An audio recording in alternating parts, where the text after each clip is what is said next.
YWD အွန်လိုင်းမီဒီယာရဲ့ပရိသတ်များမင်္ဂလာပေါင်းနဲ့ပြည့်စုံကြပါစေရှင်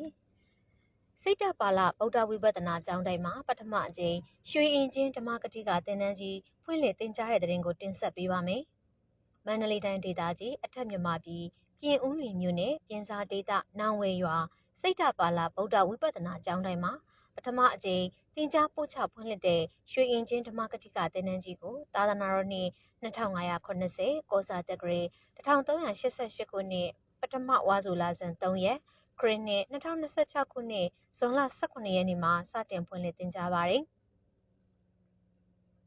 ဆိုပါသင်တန်းကြီးကိုရွှေအင်ချင်းဆရာတော်အရှင်သူမင်္ဂလာဖွင့်လှစ်တာဖြစ်ပြီးဇွန်လ18ရက်နေ့ကနေဇွန်လ26ရက်နေ့အထိ10ရက်တာဖွင့်လှစ်က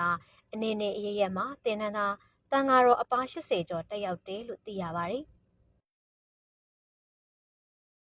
ရွှေအင်ချင်းဓမ္မကတိကသင်တန်းကြီးဖွင့်လှစ်သင်ကြားတာနဲ့ပတ်သက်ပြီးရွှေအင်ချင်းဆရာတော်အရှင်သူမင်္ဂလာကသာသနာအတွက်ပရိယတ်တိပြည့်စုံကြတော့လဲပရိပတ်တိအရာမှာတရားဓမ္မဟောနိုင်ပြောနိုင်ရန်လိုအပ်ပါတယ်။ယခုလိုသင်ယူလိုက်ရတဲ့အတွက်ပရိယတ်ကောပရိပတ်ကောပြည့်စုံတာဖြစ်တာကြောင့်သာသနာပြုလုပ်ငန်းမှာလွယ်ကူစွာသာသနာပြုရခြင်းအကျိုးတွေရှိလာနိုင်တယ်လို့မိန့်ကြားထားပါတယ်။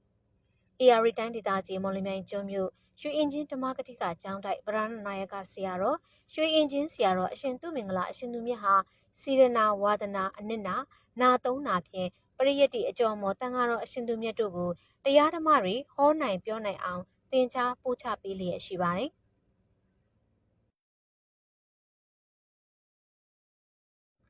ရွှေအင်ချင်းဆရာတော်အရှင်သူမြတ်ဟာလက်ရှိမှာမန္တလေးတိုင်းဒေသကြီးပြင်ဦးလွင်မြို့စိတ်တပါဠဗုဒ္ဓဝိပဿနာကျောင်းတိုင်းမှာဓမ္မကတိကသင်တန်းကိုသင်ကြားပို့ချလျက်ရှိပြီး AR တိုင်းဒေသကြီးမှာ12ကြိမ်ရန်ကုန်တိုင်းဒေသကြီးမှာ9ကြိမ်နဲ့အရဟံဖောင်ဒေးရှင်းမှာတစ်နေ့တာသင်ကြားပို့ချခဲ့ပြီးတနင်္သာရီတိုင်းဒေသကြီးမှာ9ကြိမ်ဖွင့်လှစ်သင်ကြားခဲ့ကသင်တန်းသားတစ်ပိတ်တန်က1000ဝန်းကျင်ကိုဓမ္မစာပေများဟောနီးပြောနီးများကိုသင်ကြားပို့ချကသာသနာအကျိုးသယ်ပိုးလျက်ရှိတယ်လို့သိရှိရပါတယ်ရှင်။